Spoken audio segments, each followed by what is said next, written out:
সূর্যের আলোকে সমস্ত কিছুই আমরা পরিষ্কারভাবে দেখতে পাই, যেটা গাঢ় অন্ধকারে পারি না।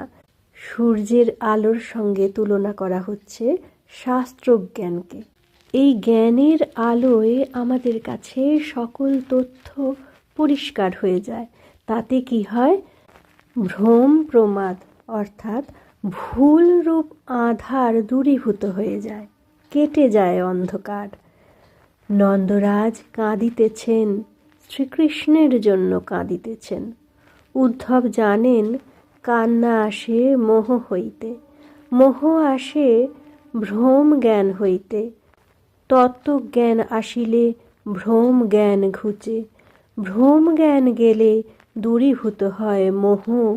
মোহ অপনোদনে কান্নার হা হুতাশ থামিবে। উদ্ধব তাই চেষ্টা করিতে লাগিলেন